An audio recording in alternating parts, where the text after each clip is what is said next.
Namaskar students of MSc and ND second semester. Today's session topic of your course Advanced Nutrition is phosphorus, its function and its sources. So starting with the function part, phosphorus is essential for the formation of bones and teeth. This is a major and most common function of a phosphorus, and major function is formation of bones and teeth. Okay, in previous session हमने फिर भी बात करी थी कि आपका 80% तक जो डिस्ट्रीब्यूशन होता है फास्फोरस का वो कहाँ होता है, आपके बोन्स और टीथ में ही होता है, और मेजरली इसकी ही फॉर्मेशन के लिए फास्फोरस रिस्पॉन्सिबल होता है विथ कॉम्बिनेशन ऑफ कैल्शियम। ठीक है, जो इनऑर्गेनिक फास्फोरस फॉस्फेट होता है आपका, वो क्या कंस्टिट्यूट करता है, क्या उसके स्ट्रक्चर में होता है, हाइड्रोक्सी एपिटाइट करके एक आपका कंपाउंड होता है, ये आपकी बोन में पाया जाता है। ठीक है, और ये जो कंपाउंड होता है ये organic phosphate as well as आपके कैल्शियम, इन दोनों से ही मतलब इन दोनों के स्ट्रक्चर में ये प्रेजेंट होता है। ठीक है, ये कंपाउंड, और यही आपका रिस्पॉन्सिबल होता है for the formation of bones and teeth. It also provide the structural support. ठीक है, स्ट्रक्चरल सपोर्ट प्रोवाइड करेगा। ऑब्वियसली अगर आपकी बोन्स फॉर्मेशन हो रही है तो आपको एक स्ट्रक्चर मिल रहा है, एक ढांचा मिल रहा है, तो उसको सपोर्ट करने में भी क्या करता है, फॉस्फोरस हेल्प करता है।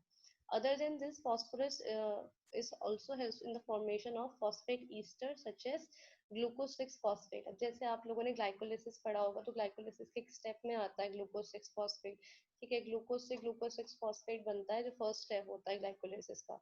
तो इसमें हेक्सोकाइनेज एंजाइम एक्ट करता है, प्लस इसके साथ साथ फॉस्फेट आयन भी एक्ट करता है, तभी आपका ग्लूकोज 6 फॉस्फेट आ रहा है। ठीक है, तो वो फॉस्फेट जो ग्रुप आ रहा है वो due to because of phosphorus. ठीक है, तो ग्लाइकोलिसिस के भी उसके लिए भी एसेंशियल होता है। ठीक है, उसकी फर्स्ट साइकिल की फर्स्ट स्टेप के लिए it helps in the formation utilization of high energy phosphate compound like ATP, ADP, GTP, keratin phosphate etc। ठीक है, ये सारे अब जितने कंपाउंड आपने पढ़े होंगे, adenosine triphosphate, adenosine diphosphate, creatinine phosphate, guanine triphosphate, तो ये सब कंपाउंड में आप एक चीज कॉमन सुन रहे होंगे, फॉस्फेट। ठीक है, तो ये जो फॉस्फेट हम बात कर रहे हैं वो कहाँ से आ रहा है, फॉस्फोरस से। ठीक है, तो फॉस्फोरस क्या कर रहा है आपका, इन हाई एनर्जी फॉस्फेट कंपाउंड जितने भी है ना उनको भी फॉर्म करने में हेल्प कर रहा है। ठीक है, ये सारे कंपाउंड क्या कर रहे हैं, इट कंटेन फॉस्फोरस। ठीक है, तो आपका फॉस्फोरस इनके फॉर्मेशन के लिए भी जरूरी होता है।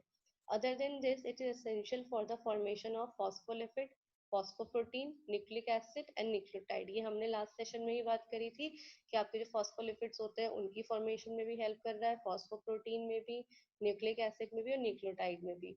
और अपने NAD, NADPH ये सब हमने पढ़ रखे हैं, जो आपके क्या है, NAD और NADPH तो आपका निकोटिन का ही, जो निकोटिन एसिड है आपका, जो आपका नियासिन है, नियासिन जो आपका वाटर सॉल्युबल विटामिन है, उसी की ही क्या है, कोएंजाइम है, उसी की एक्टिव फॉर्म है। ठीक है, वैसे ही आपका जैसे आपका थायमीन का होता है TPP, थायमीन ट्राइफॉस्फेट, तो वहां पर भी वो क्या है, वो आपका जो आ रहा है, वो आपका कोएंजाइम जो आ रहा है वो भी कहीं ना कहीं फॉस्फेट से ही बन के आ रहा है।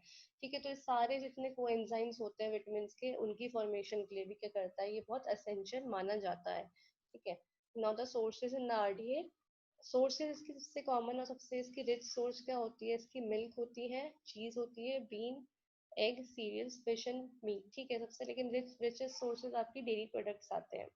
Milk is a good source of a phosphorus which contain 100 mg per dl of phosphorus। ठीक है, डेली रिक्वायरमेंट जो होती है फास्फोरस की, RDA जो होता है वो 800 mg पर डे होता है, और ड्यूरिंग प्रेगनेंसी या लैक्टेशन क्या होता है, ये बढ़ जाता है बिकॉज फीटस की रिक्वायरमेंट भी ऐड हो जाती है, तो ये 1200 mg पर डे तक होता है। ठीक है, so this is all with this session of function and sources of phosphorus. In case of any doubt, you may ask in a comment section. Thank you.